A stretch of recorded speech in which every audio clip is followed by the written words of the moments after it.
right. Hey guys, gals, how you guys doing? Let me get the link out here. We're gonna be talking about the Sixth Amendment. Hopefully,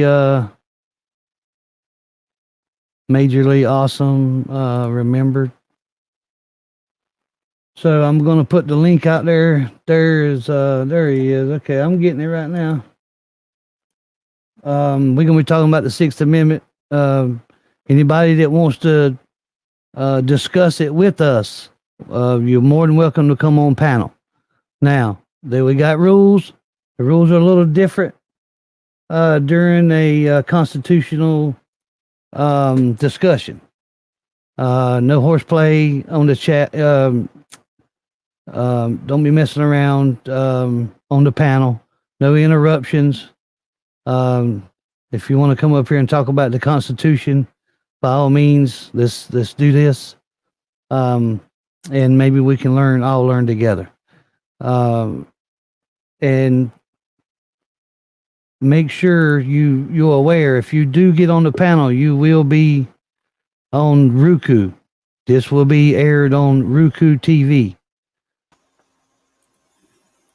You don't have to show your face. You don't have to leave your camera on.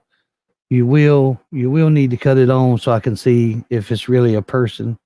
I'm gonna do rogues right quick, but is that you, Major Lee? Oh yeah, buddy. All right.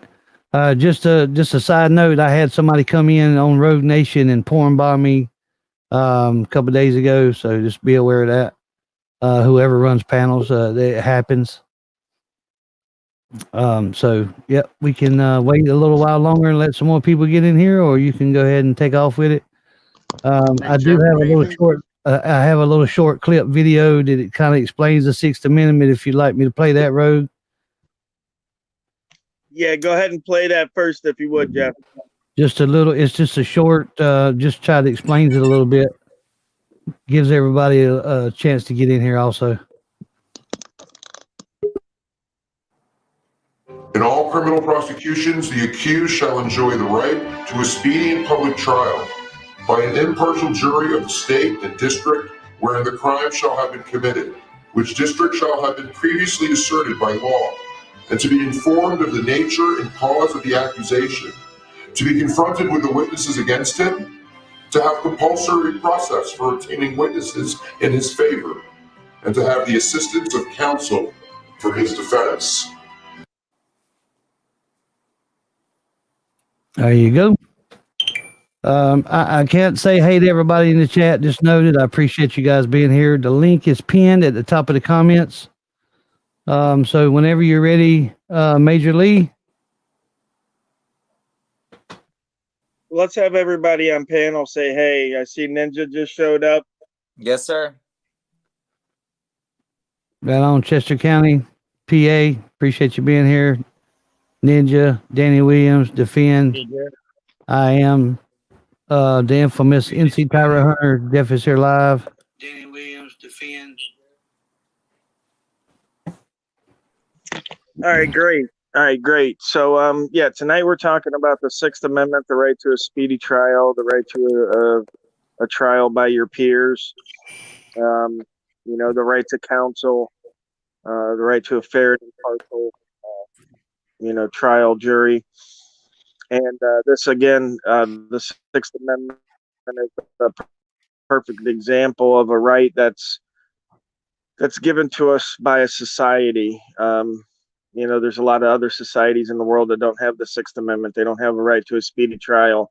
They throw you in a hole and barely feed you for a couple of years, and you might see whatever passes for a judge in that area, maybe a drug warlord or whatever. But it's interesting to us that when we look back and we understand why the founders wanted to give us that right, and we see the I guess you could say the judicial discretion of the king before people were afforded these kinds of rights, and you see how quickly people were abused in the king's court, and why they tried to implement some of these safeguards Unfortunately, over the years, we've erased a lot of the safeguards, the jury nullification.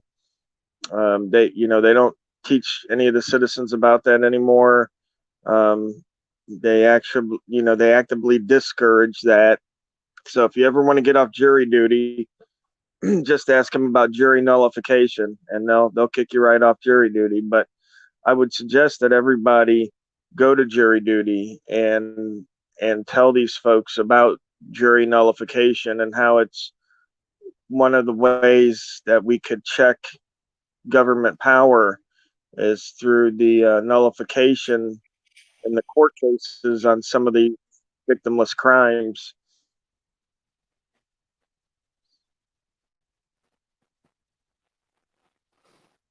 Anybody want to pipe in?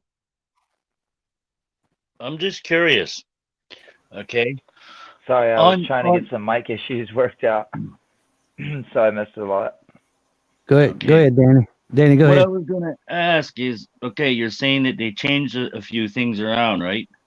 Well, right after the right to a speedy and public trial, that part, how long has it been since you've been able to go in there and basically, okay, if you can watch, how come you can't record?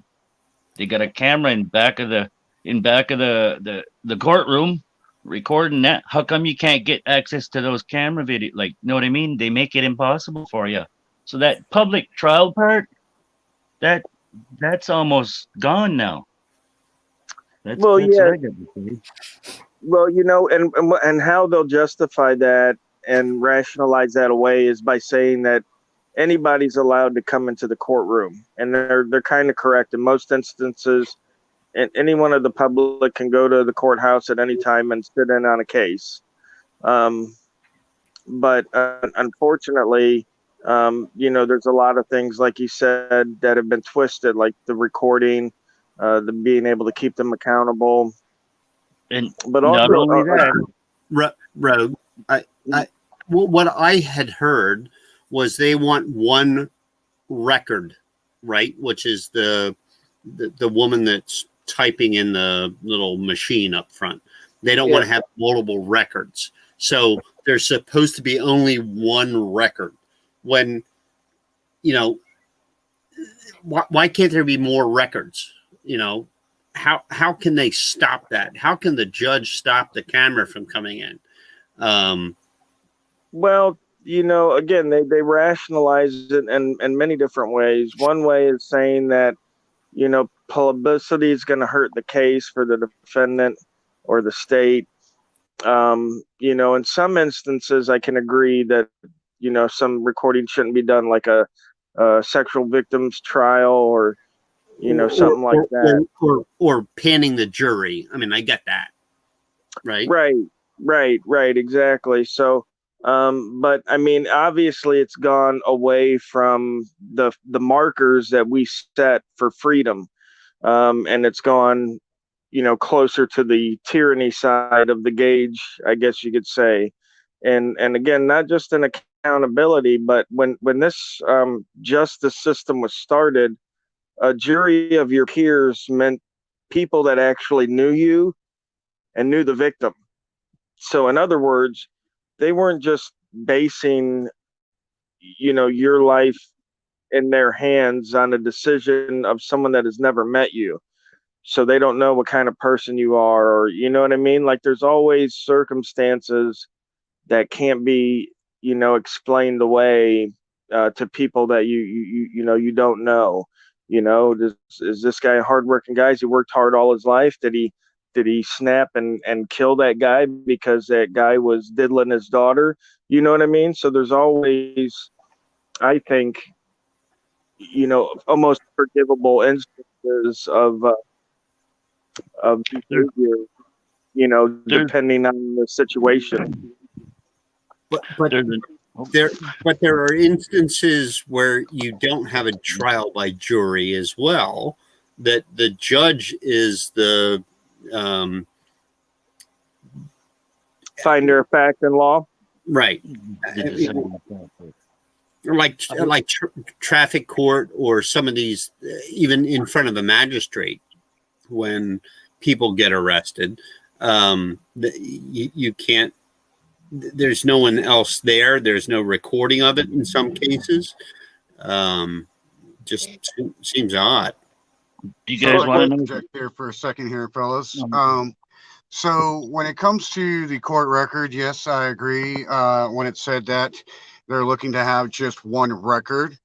For some who are anti-government and not so trustful, they could lean towards the propensity for the government to have ultimate control of that one record, which can all of a sudden just disappear should something not be favorable to the sitting judge or whoever heard the case.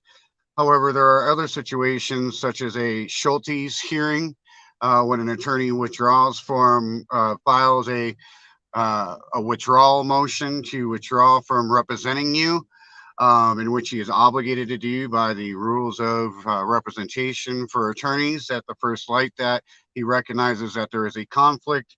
It is his obligation and duty, not only to you as the client, the defendant, but also to the court, to notice the court immediately, and then a hearing is held. The district attorney is told to step outside of the courtroom. He is not a part of that process. And now there is a conversation with the judge, which may have some case confidentiality related issues divulged inside that conversation for the judge to determine if the attorney does in fact have a conflict. So that's another reason why there's limited aspects of recording in the courtroom. That, like you were saying, I believe it was Rogue, about child cases and stuff like that. That's what I had to offer for now. All right, Danny. Okay. Danny had something. Go ahead, Danny. Yeah, something else. Okay, now almost the very end it says to have compulsory process for obtaining witnesses in his favor. Now that only applies for something like murder and worst case scenarios, and it should apply to everything, especially auditors, right? But most of the time they won't let somebody else in with you, especially right now with this COVID nonsense. So I don't know what else to. Well, it's also dependent upon the rules of evidence, that sort of thing. Like you can't just bring people in willy-nilly. They got to have some kind of connection there, and you got to submit your witnesses ahead of time. They can't just come rambling in with you on the day of court and stuff like that. So there's a process for all that. But I'm sure if they were pertinent to the case and that you needed them there, to deny you that might be grounds for an appeal. So again, you'd have to read all your civil procedure rules and stuff.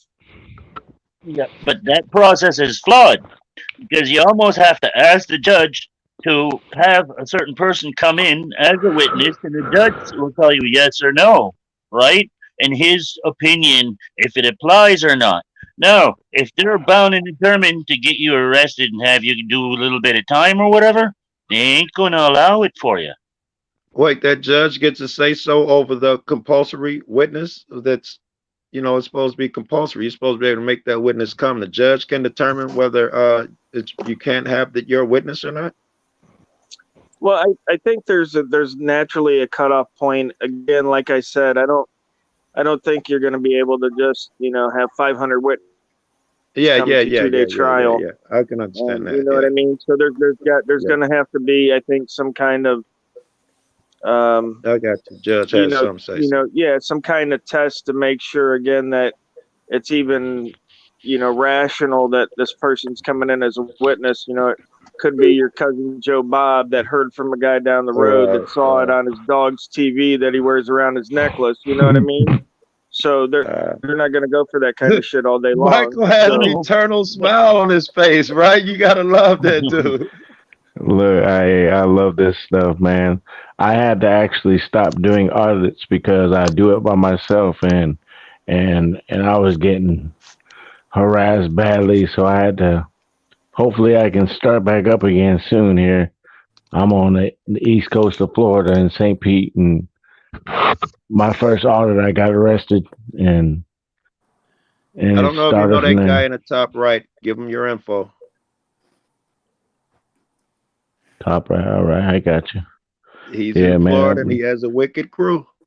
I've been trying to link up with Ewar Rob. Facts. I've been trying to just link up with a couple people just to try to get back out there, but it's crazy out here, man. I mean, it's a little bad over here.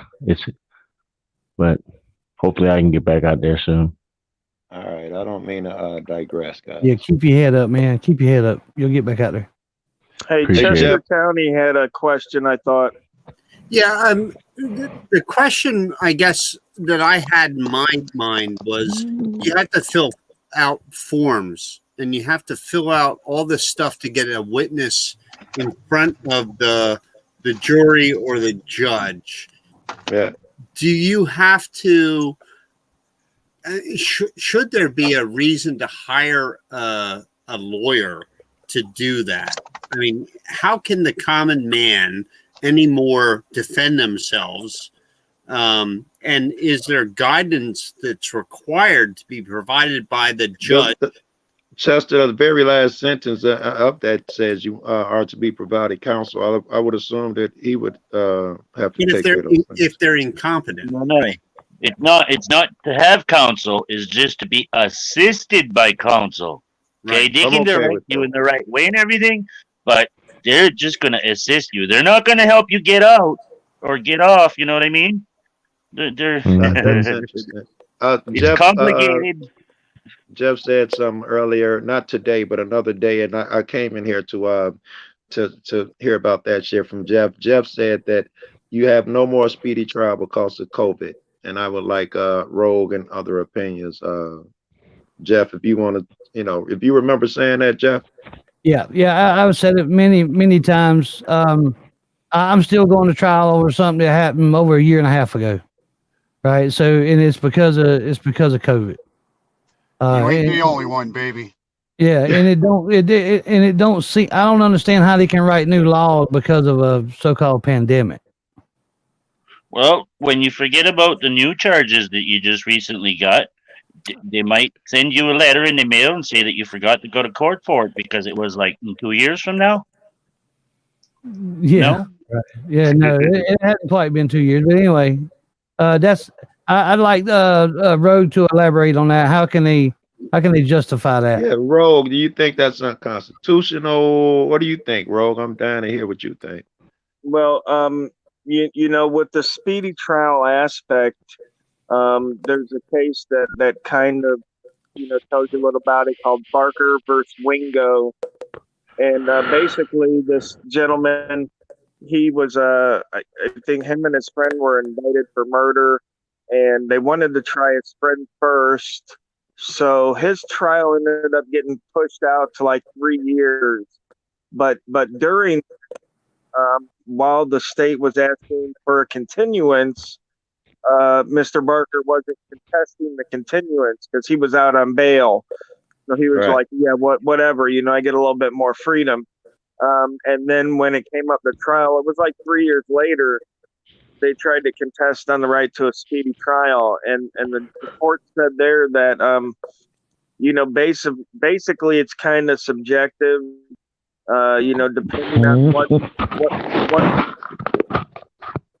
depending on what's at play, as far as the situation arises. If you're not, excuse me, hang on a second. If you're not talking, please mute. If you're coughing, definitely mute. Yeah, go ahead and mute up. If you're not talking, let's mute up. It's not Thank me, you. but I'll meet up. I appreciate it. All right. So yeah, basically subjective to, the situation that's going on. In a situation like this where COVID is declared a health emergency, whether we agree with it being an emergency or not, the fact that they've invoked that does have those special kind of powers to put stuff off, to almost To suspend the Constitution, to suspend the Sixth Amendment. Well, pretty much like I've always said, and like should be known, but I know is not, is that you know, these rights, these constitutional rights that are given to us, they're regulated by law. Okay, and you can understand this if you can go back before the Constitution was written, and you'll realize that there's no case law for the First Amendment. There's no case law for the Sixth Amendment. There was no Fifth Amendment violation in 1545. There was I no, hear you. I you know hear what I mean? you. There I was hear no you. Second Amendment violation in 1348. You know what I Right. mean? I hear These constitutional rights only came about from the Constitution, only apply to United States citizens. They don't apply to anybody else in any other country. They're not human rights. They're not natural rights. They're not rights that we're born with. If that was the case, then everybody on the planet would have these same rights. Right. Good. And they're, like you alluded to, they're being shaped and molded by legal court cases and shit too. Right. Go ahead, Right. Chester. I would say that they're not given to us. They're written into our Constitution to protect the government from violating our God-given or our the rights that were given to us by our Creator. They weren't given to us. I mean, they were given to us by the Creator, and they're protected by our Constitution, right? Rogue, I hate to keep leaning on you, but do you agree with that? He is saying that we do have these rights, and the Constitution and the amendments per se, just protect them for us. Well, right, and that's sort of true in a way, but let me make it clear here what has gone on. When men are in a natural state, when men aren't beholden to any society or king or dictator or republic, when we don't have those obligations, then we have all of our natural rights, okay? And we are as kings in the world, okay?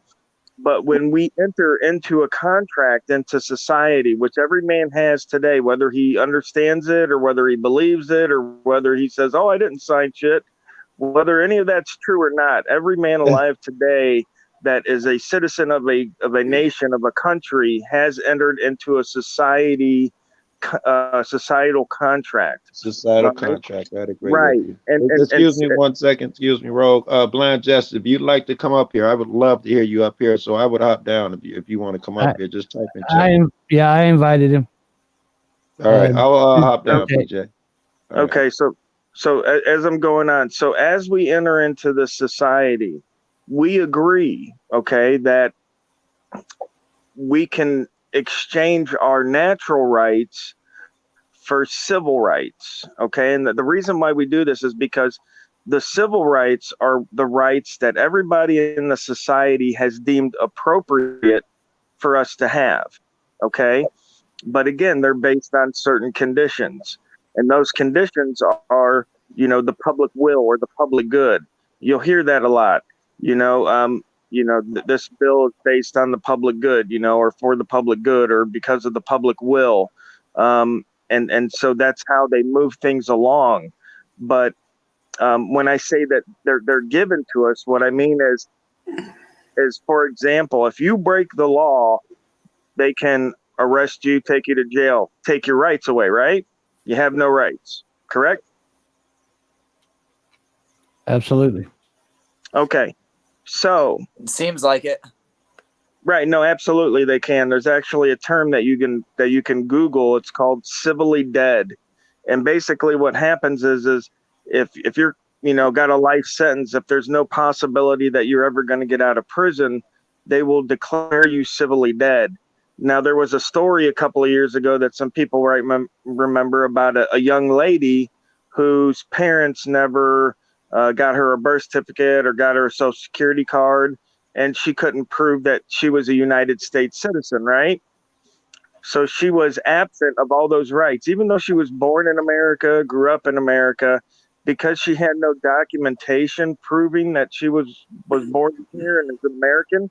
She doesn't have those rights that come along with the citizenship. Just like if someone was to, pop over the border, they don't automatically get the right to bear arms. You know what I mean?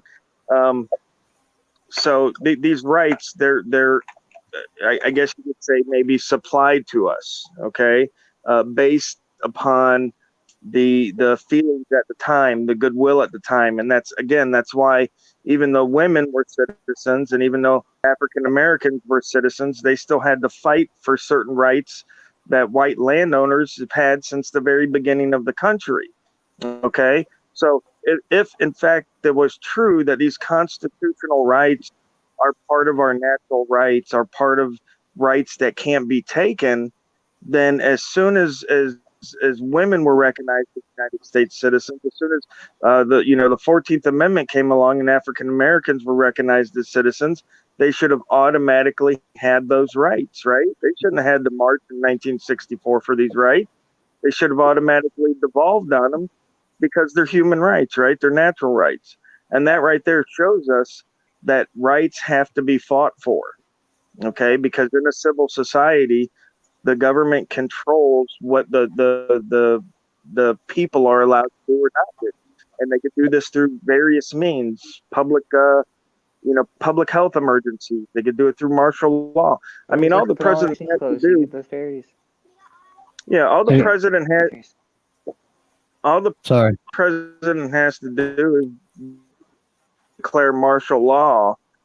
And basically all your constitutional rights are stripped away, and you could yell about it all you want, and you could stand and fight in the street or whatever, but I guarantee you when those troops roll up and they put your ass in the brig, your ass ain't going to be seen for 5 years down in Guantanamo Bay, and there ain't shit that you're going to be able to do about it.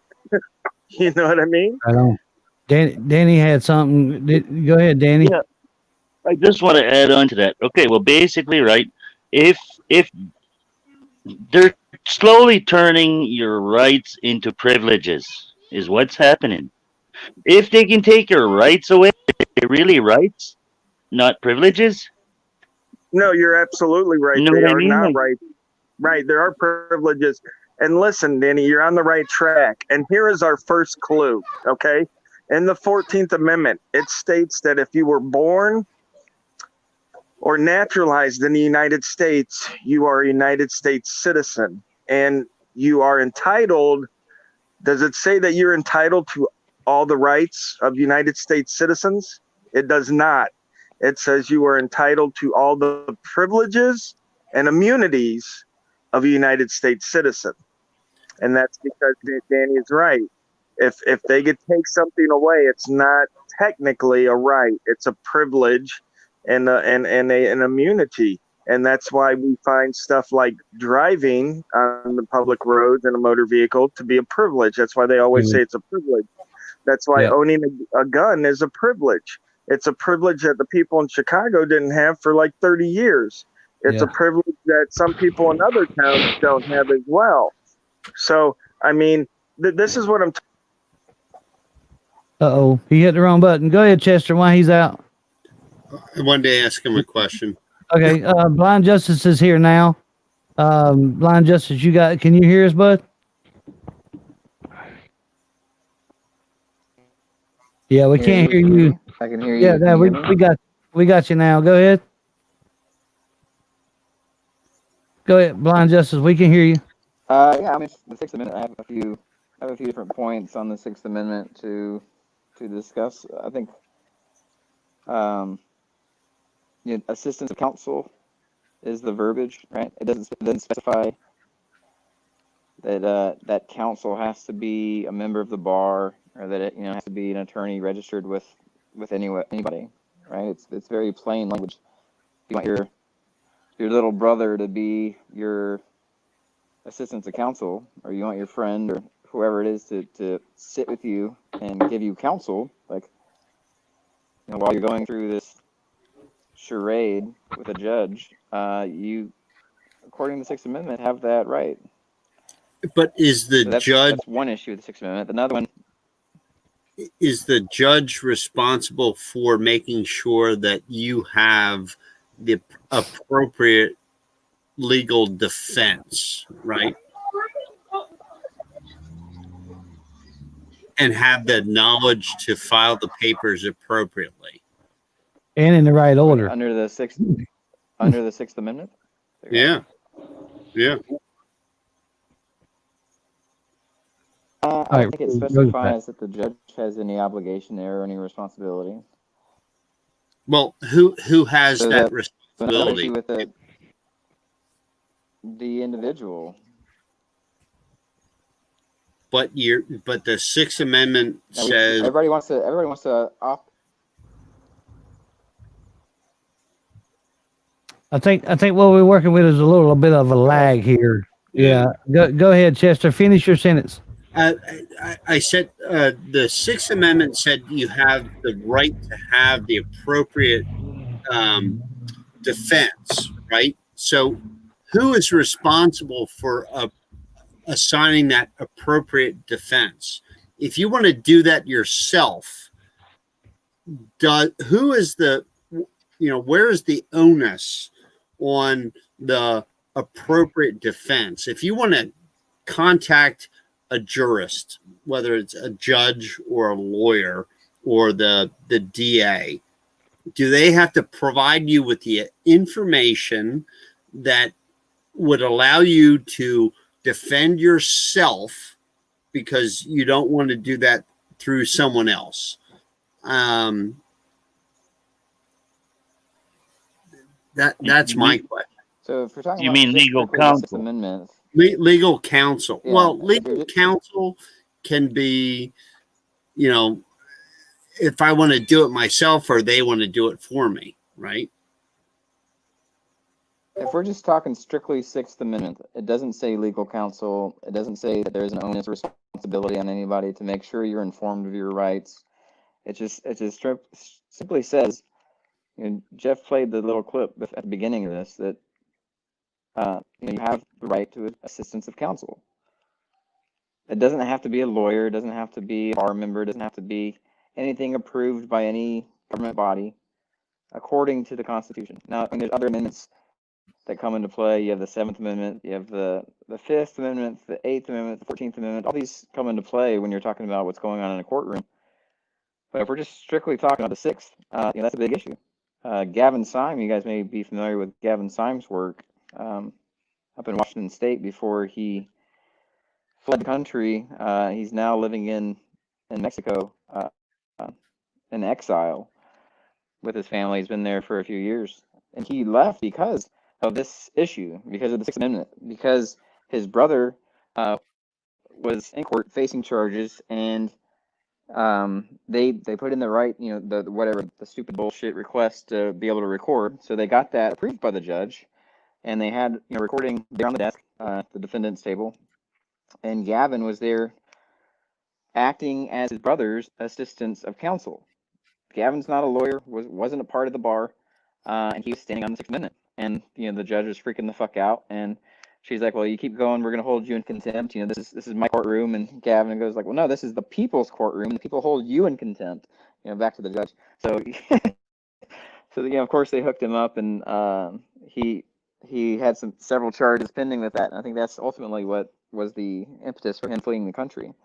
So that's one of the issues, is the assistance of counsel issue. Another issue with the 6th Amendment, you have right at the beginning, it says that in all criminal proceedings, you have these rights, supposedly, right?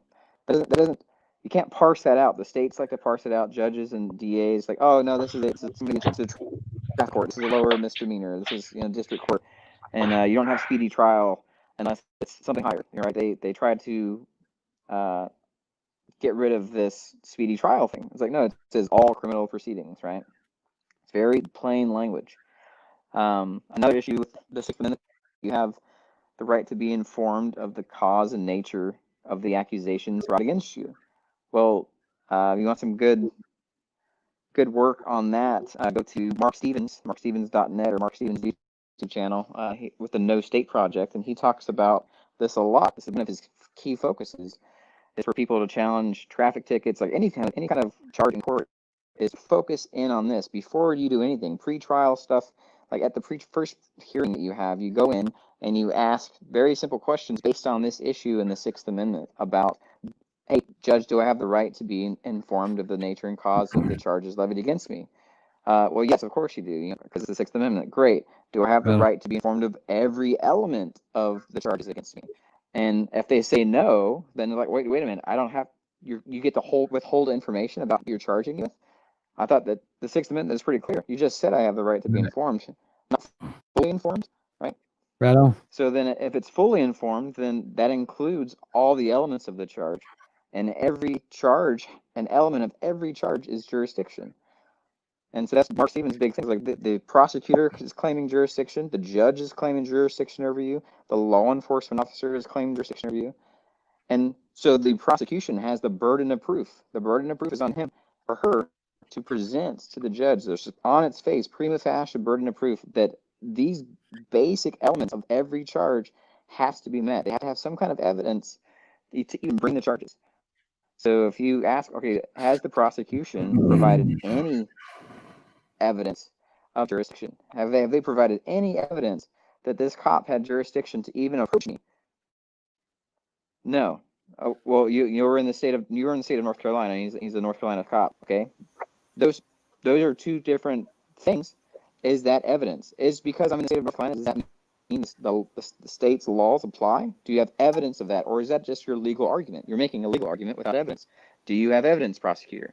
You ask the judge, not the prosecutor. No. Does the prosecutor have evidence? Have they provided it? And they haven't, because they operate under an assumption. Right on. All right. It's not actually a fact. Yeah, right on. Thanks for that, Blind Justice. Go ahead, Chester.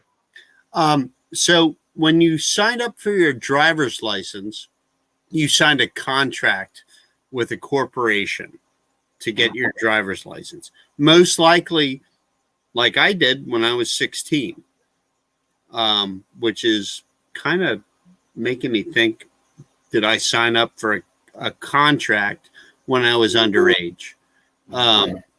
So that contract to get that driver's license, at least for driving rights, do you give away your rights when you sign up for the driver's license when you drive, right? Yeah. And then when you did it at first, you were 16 years old. Is that still valid? I think we're getting away from the Sixth Amendment here. We covered some of that already. Rogue, you wanna say some more stuff about, or do you got something to say, MV? You wanna say something, bud? Michael? Can you hear me? Yeah, go ahead. I was just we are getting off the topic, but Yep. you want to be realistic. Unless you're committing crimes, unless you're driving and making money while doing it, them making us have a driver's license is ridiculous. Them making us register, it's all in our Constitution, or for them not to be restricting us and making us do stuff like that. But Wow. yeah, I mean, No doubt. I see you dropped out a while ago, Rogue. Welcome back. Thank you, buddy. Yep. You can Yeah, continue. I'll address that real quick about the license and Okay, that's fine. that sort of thing. And again, with the right to travel, it's about the actual item, the car, that's being regulated, and not so much us with the driver's license. But it is a contract. It's one of many contracts that the state has over us, and it's basically evidence.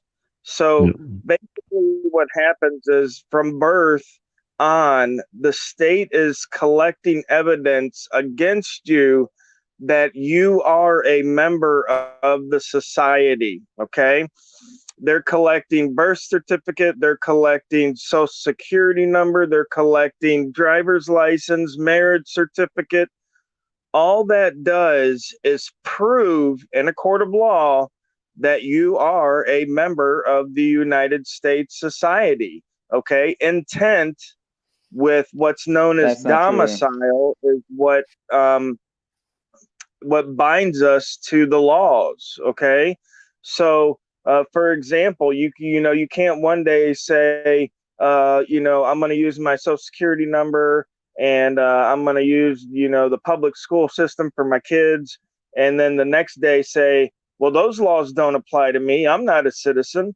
See, like just like they say, every right has a duty. So every advantage that we receive from being citizens of the United States, and sometimes people say, well, we don't really get an advantage. Everybody here that lives in the United States gets at least the advantage of being able to go out and work and make money without having like the Russians or the Chinese, ramming a rod up our butt. You know what I mean? So we do have privileges of being in this society, and because we do take advantage of those citizen or those services and those things, then we also have obligations.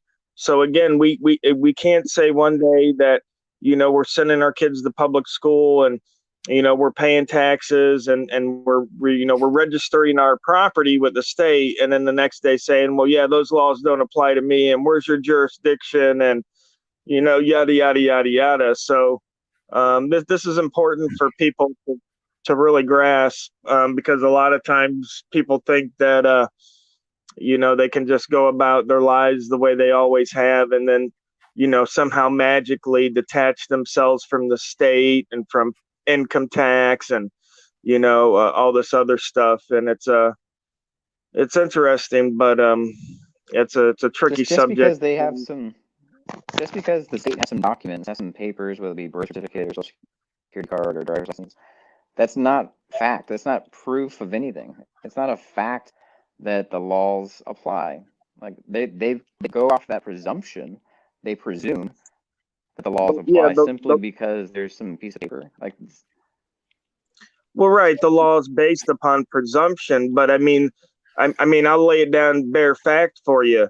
The fact that your ass is standing on American soil means your ass is subject to American laws, whether you live here or not.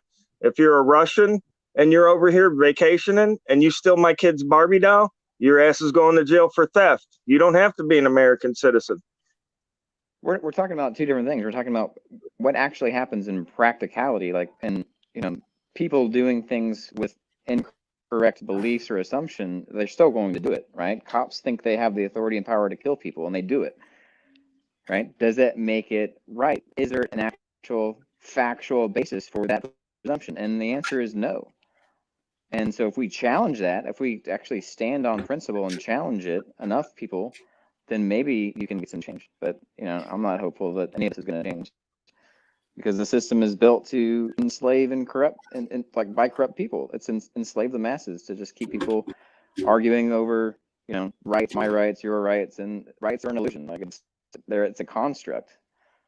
So one person doesn't have any kind of justified power or authority over another person just because they have a position or they've given themselves a fancy title or have a fancy costume. Doesn't change that fact that we're all humans and have the same basic qualities without being granted anything from any kind of governmental body or man in the sky. That's why I came up. Well, Hi, NC Tyrant. Hi, everybody. Yeah. Wanted to interject. Hi, Blind Justice and NC Tyrant Hunter and Kevin and Visually Awesome and Michael and Big Red, and I think I missed somebody. Oh, and Carolina Fort Worth. That's what I find with all this stuff over the past almost year now since coronavirus, is that it's adorable, because it reminds me of when I was like 9 or 10 years old and I found out Santa Claus wasn't real and didn't ever exist, and that I was lied to. And that's what I've seen the large majority of the world start to realize, is that we actually never had any rights. It was just an illusion. Can we talk about the Sixth Amendment again, real quick, Jeff? Yeah, that's what we were supposed to be talking about. So yeah, go ahead. Could I mention something about that though? Okay, you know how all your amendments go throughout the whole states, right? So it shouldn't matter which state you are in; it should still apply. And it hasn't been applying in a lot of different states. That's the problem. They're starting slowly. Okay. Who was no, you're right. They absolutely disappearing. I do believe that. I don't know who talked before Danny. Who was that a while ago? I don't even know who that was. Was that you, Big Red? Yes, sir, that was. Okay, go ahead. I had a question. I'm here in Florida, and I couldn't believe I was looking this up, and I couldn't believe that they process you like meat. I've been through it to talk to a public defendant, and basically you strip your rights at that moment within 30 seconds to a speedy trial. How is that even legal? You know, because they put it off to a post trial or whatever they call it.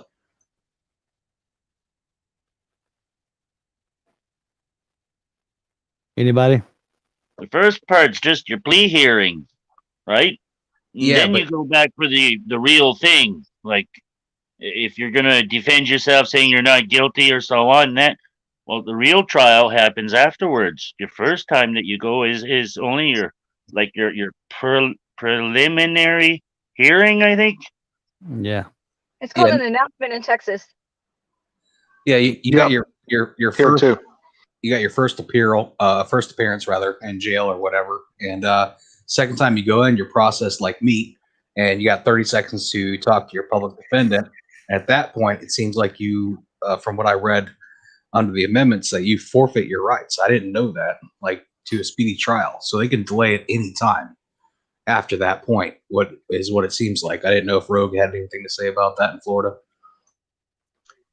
Well, traditionally, when you look up the attorney-client relationship, and I want to say it's in the legal encyclopedia, sui juris, that you give up a lot of rights, and you find out that all lawyers, all bar members are officers of the court. And by nature, they can't offer all the defenses open to you because the court has said maybe that some defenses are frivolous or what have you not. So if a lawyer was to put forth maybe a defense that the court finds frivolous but is actually the truth, then he wouldn't even be able to put forth that argument for you. So I've always been of the nature that, if something is affecting you or might affect you, to go ahead and pick up the law book, find out the case law, that sort of thing. It's really not as hard as people think once you understand the legalese part of it. And you can do that by picking up a book on statutory construction. There's a lot of information out there that'll teach you about legalese. You got the dictionaries, you've got the legal encyclopedias. There's law libraries, I believe, in just about every county that allow you to go in and read some of the stuff in there. And then plus, if you're on here, you've got the internet. So, I mean, just about every legal recourse is, open to you. Google Books has books that are 100 years old. If you want to find out about a legal doctrine, trace it back to when the legal doctrine was invented. Find out what it was invented for. Read up, throughout the years to where we are today, and you'll have a much better understanding of the law, why things work the way they do. Right. Yeah, I got that, but I think your point there with the. Can I say something about the Sixth Amendment? I've been trying to. I think your point there with the attorneys working for the same.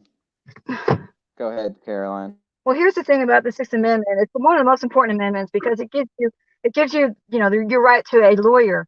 Well, I'm having trouble here in Tarrant County, which is a large county. It encompasses Fort Worth, and we don't have a public defender here. We have no public defender's office, none.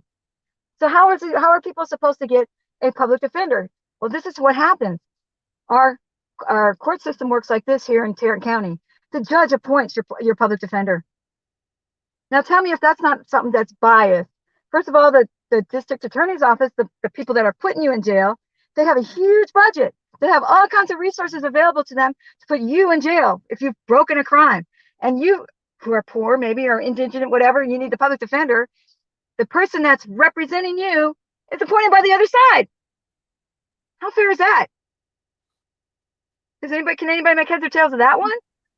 Well, it's not fair, but and here's the thing, a lot of people out there are poor, but we're all rich in time. Okay, we all have the same amount of minutes in every part of the day. So what people choose to do with that time dictates pretty much how their life's going to turn out. If you're playing Xbox all day long, talking on Facebook and Twitter, chances are your ass is going to need a public defender if something goes down.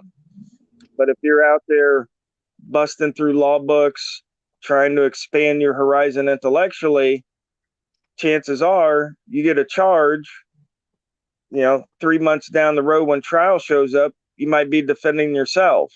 Here's my thing. Just like with money, it's not wise to give your money to a financial advisor. I'm sure we all know that because they can make away with it. The accountants, we've heard about it in the news. It's the same thing with the law.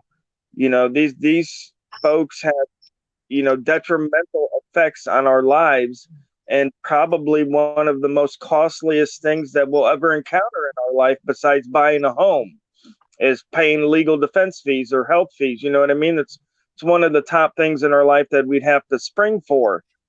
So it just makes sense to kind of handle that on your own, because again, who's going to handle your freedom? Who's going to handle your defense as well as you would? I mean, I know no man that would fight for my freedom as hard as I would. Right. No matter how much I pay him. Yes, you have a lot of people saying, well, they shouldn't be in that situation. They must have done something to be put in jail. And so it's kind of hard to even get people to understand how important it is that we fix this criminal justice system and really follow the amendments like we're supposed to, because you got too many people out there saying, well, they must have done something to go to jail. You must have done something to plea out and take that guilty plea because you ran out of money for your lawyer, so you went ahead and took the plea. So that's another thing we got to get out there. We got to get out there that the system is supposed to work a certain way, and it's not. The only way it's going to get fixed is when you take money out of it, and it's not a money making business for somebody, and everybody gets the same exact defense, and it's that's the only way. How about start putting people in jail that make false accusations of crimes? How about that? How about stop when someone calls in and just makes a false report that they don't just get to walk away when someone gets shot to death? You get what I'm saying? Like, how about we start it? Let's stay on the 6 now, because we got like 8 minutes left before we hit an hour. So let's keep going with that unless we're done. Big Red, what he was saying seemed very valid. As far as I was aware as well, as for the speedy trial specifically, that only means when you've first been arrested, like to be arraigned, but not anything after that. But that depends on if there's a pandemic out there, though. Because they've been putting stuff off, putting it off, and you don't get no speedy trial.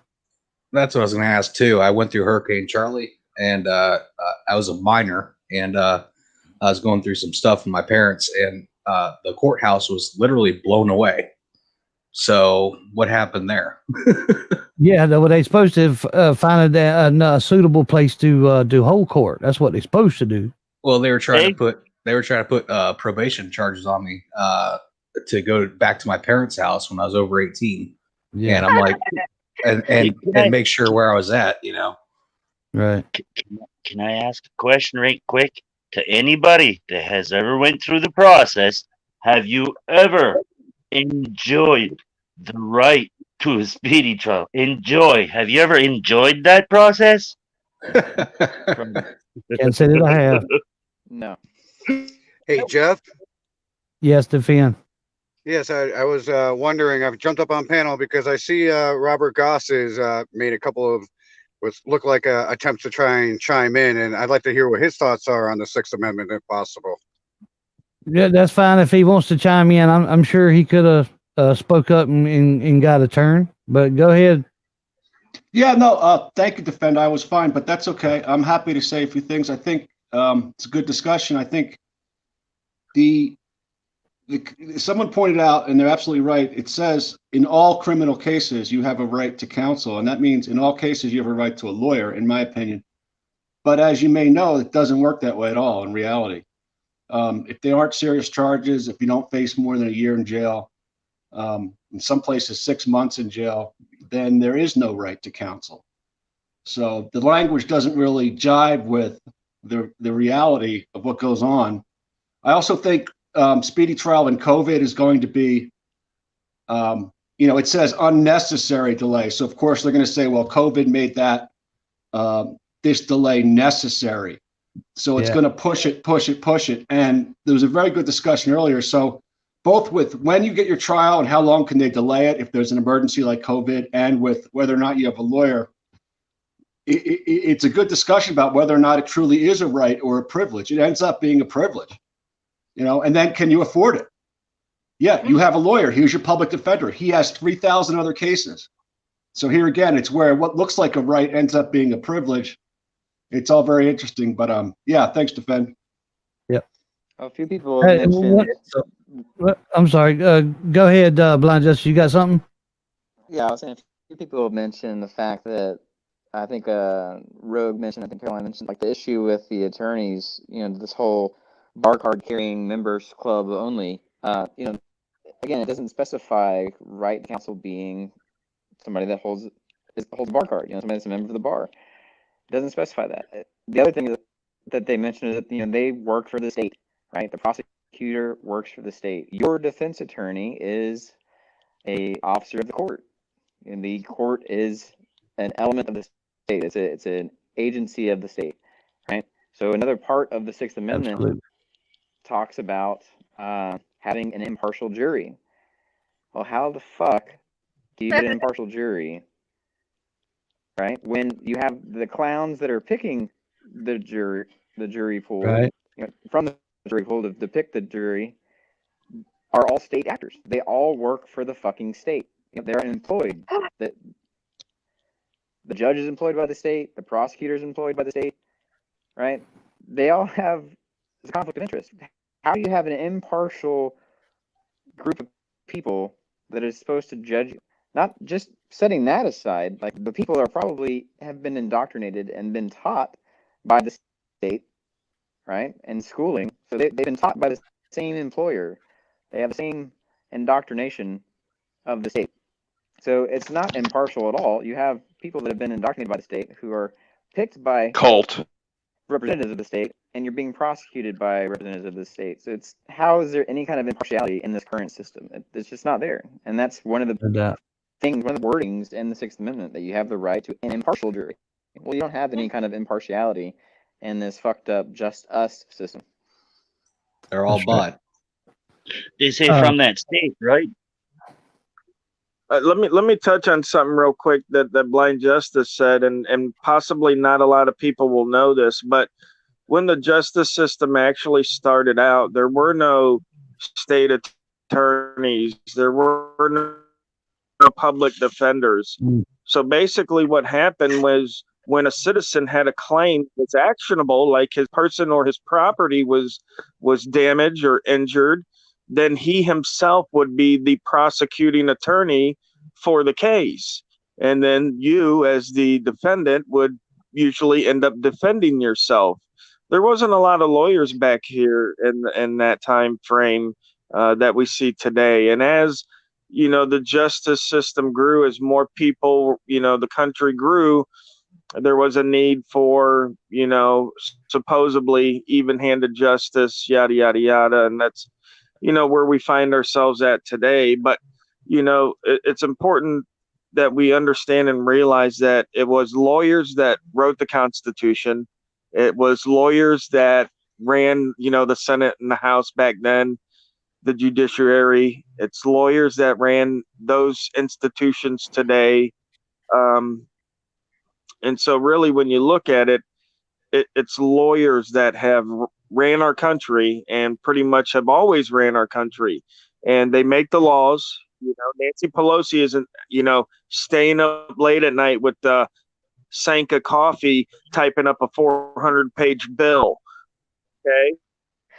They've got a team of lawyers. They're right. And that's how bills are getting pushed through Congress. They're being written by teams of lawyers, and they exempt themselves from these laws.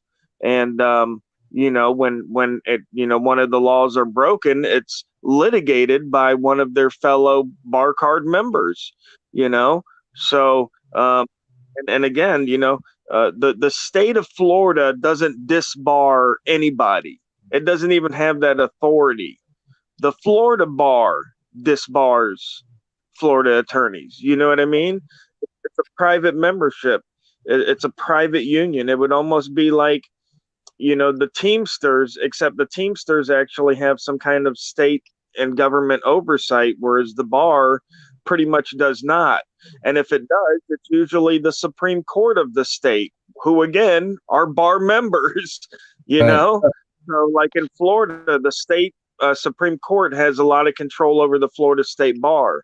But again, they're bar members. Right. Robert, you got something? Yeah, in Colorado, it's the Colorado Supreme Court that disbars lawyers. I don't know if that's true in Florida. I'm sure it is if you're saying it is. The other thing I actually agree with is, the complexity of the law a lot of times, like the tax code in particular, it's all written by lawyers, and it's much more complicated than it has to be, because there are these loopholes and this, that, and the other, where in many ways a flat tax where it's just really simple what you pay, so you don't need to hire an accountant. That's not going to happen because it's true, lawyers do sort of have a stranglehold over this sort of thing. It benefits them. Yeah. To me, and I've said this many times, is the lawyers and the judges speak a certain language that the average man can't speak. And that's why in many cases, especially my own, I got to hire a lawyer because I don't know the language they speaking. I don't know the right terms. I don't know the right words to say. I don't know the right paperwork to fill out to do this or to do that. So they do got a stranglehold. Absolutely. Especially on a simple guy like myself, that's got a poor education, and they take advantage of that every freaking second. They take advantage of it. Yeah, I will say a lawyer in a criminal case has an ethical duty to do everything he can to assist you. Whether everyone follows that or not and does what's in their, what's in the client's best interest is another question. Well, they work for the court too, though. They working for the court, just like no, I know, but but on paper, and I understand that, but on paper, if I take a criminal case, I'm required to do what's in your best interest. Now, whether all lawyers follow that or not, obviously not. But right. The fact that I'm a member of the bar and also like a member of the court, because of that, I'm still imposed with rules by the court to act in your best interest as a defendant. Are you a lawyer, Robert? Yeah. No. I thought so. I saw you say that in my chat. Yeah. In Colorado, I am. But I'm not a Sixth Amendment expert. But yeah, I think the discussion's been a good one. Yeah. Yeah, no doubt. We read it over. We're over an hour. So if anybody's got any closing statements to make, Rogue or Majorly Awesome. No, actually, it's time for me to get out of here. I promised my wife 45 minutes. I'm already 18 minutes late, so I'm going to get out of here. Right on. But right. I thank everybody for being up here. Robert, Caroline, Danny, Mike, Big Red Bones, 10th Man, Defend. Thanks for coming on, guys. Thank you. Thank you, guys. Thank you, for being here. Thank you, Jeff. Yeah, man. I appreciate all you guys. Robert, thanks for coming. We do these we try to do them about once a week. So you guys look for the next, the Seventh Amendment is coming next. So if you guys want to be a part of that, it'll probably be next week sometime, maybe the Monday or next Tuesday or something along that line. All right, guys. Hey, Jeff, can I ask Carolina something real quick? Yeah. Well, really quick, because I'm gonna have to edit this if you do this, man. So okay. This is going on Roku, so I'd rather you do it another time, to be honest with you. Okay, no problem, Jeff. Thank you. Yeah, I got to edit all this stuff out and stuff, man. It just makes it a hassle for me. Thank you, guys. Thanks everybody on the panel. I appreciate y'all. Look forward to seeing you guys next time. Right on. Right on. All right, guys. Later. All right, Big Reddy. All right, there we go. Thanks, guys. I appreciate you guys. Thanks, everybody in the chat for being respectful. The panel guests, man, y'all are awesome. Thank you, and I'll see you guys next time.